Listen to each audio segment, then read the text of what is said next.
Well, here's the thing. Like for vets and new threats, I like to go back to like War of the Worlds one when it was a similar situation where half of the cast showing up was new, and who was representing the veterans at that time? You had a much younger Johnny Bananas, you had a much younger CT, a much younger Leroy. You had Zach, you had myself.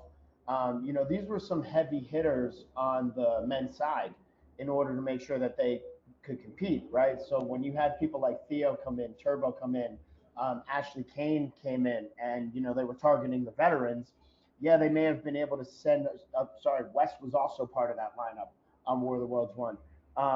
They may have been able to send home Bananas and CT, but they couldn't get through all of the vets without us, taking it to them.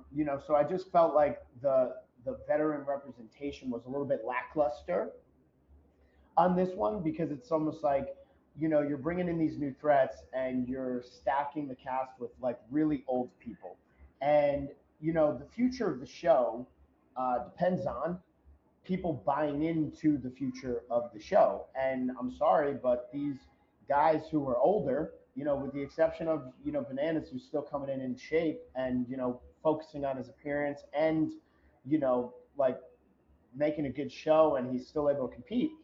Um, like who's going to want to tune in to see like these old people compete? Like they really don't. And the future of the show is not going to survive off of the older generation of people who have watched the show for years. It's going to survive off of new people wanting to watch it. I mean, like Love Island is watched by everybody, but it's really watched by a lot of young people.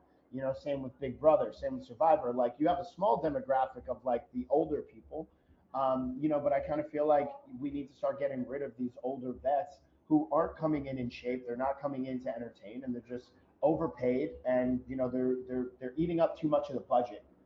You know what I mean? And I I know what think you we need mean. in the future. And like if you're a football team trying to invest in a quarterback, you're looking to draft a really young, good quarterback that maybe has 5, 10, 15 years with the franchise. You're not gonna like even though there's some great quarterbacks who make it later on in life, like you're not gonna, sign Tom Brady for like a 10-year extension when he's 40. He's not going to play until he's 50, right? You'll sign him on a year-to-year basis, but he's going to retire at some point. And I think a lot of the vets need to pass Over. the torch. I tell people very often that MTV was what TikTok is today. I mean, the relevance and just the viralness of it.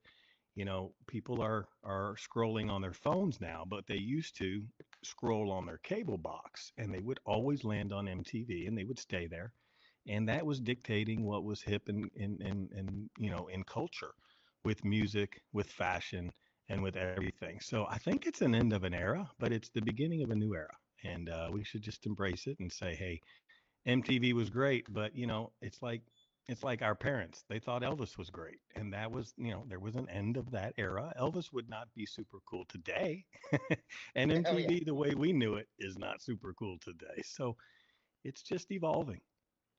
And I could see that CBS could go and move to CBS as well because that would be more way, and that would be able to get like I know they had CBS. Maybe. Oh my gosh. I have realized that I am enough. Which is Simple. great. I don't need to I don't need to add anything extra because I feel like I'm missing something. I'm not missing anything. I am 100% enough. I've paid enough dues. I've sung all over the world. I have 70 IMDb credits, and it's not over. It's not done. But I know that I have enough to be certified, bona fide, qualified. How about that? I will take that. And seriously, 70 IMDb credits. Not a lot of performers have that opportunity to have at least one, but you have 70, 70. And I amassed that in about 14 years, actually. which is a lot. Yeah, I'm Way proud that of they myself. did when all the way that they did everything was just particular, and also with revival because the thing is with 3 Tony Awards, including for best revival and best for actress for Nicole Scherzinger, and also Draw and Drama Desk Award. So, in your humble opinion, how did this revival of Sunset Boulevard, make an impact on Broadway? I think, because I think Sunset was an event. I think that's the difference. So people came to Sunset Boulevard to see an event that people got excited for. There's always social media buzz always helps. If for your listeners and viewers who have heard about our show and how we did our top of Act Two, every night Tom Francis, the actor who played Joe Gillis, would actually do a walk through the streets of New York City as part of the opening number for Act Two. So it was an amazing thing. It built buzz.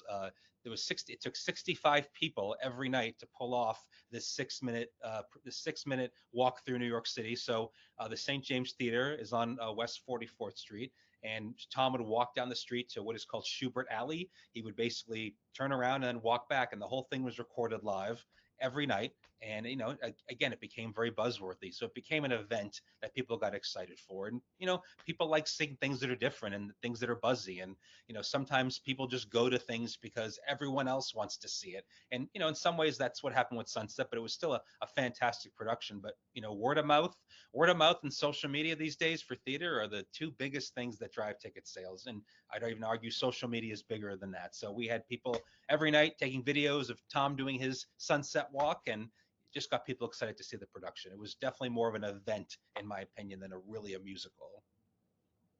I gotta say this: it was an event, and I don't think a lot of events with this decade, especially after the pandemic and everything, there's not a lot of events that go there. Like I remember with Michael Jackson's the musical when I saw with Miles Frost, that was an event.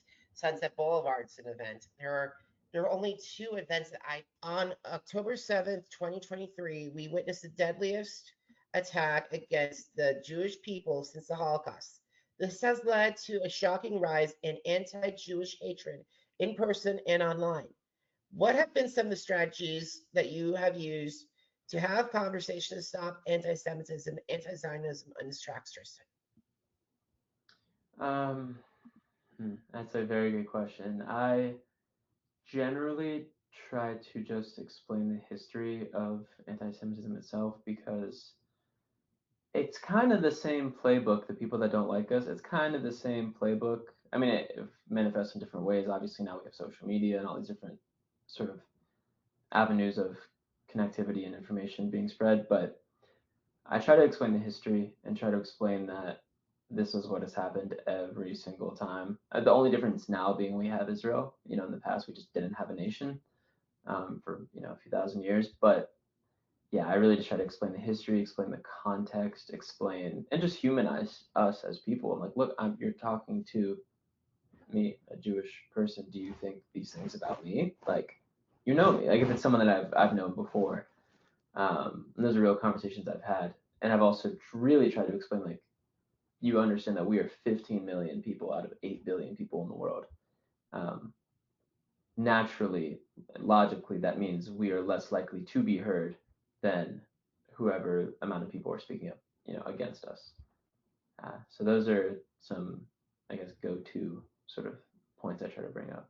We're seeing a lot of today, and so it's not a right or a left thing. And again, bravo to you for calling people out, especially the celebrities. I think that's great. And again, I don't care what you think about a celebrity's political standpoint or their acting skills or lack thereof, or any performer. I don't care about that. What I care about is that these people are standing up for Jewish hate, and the question should be, why aren't you?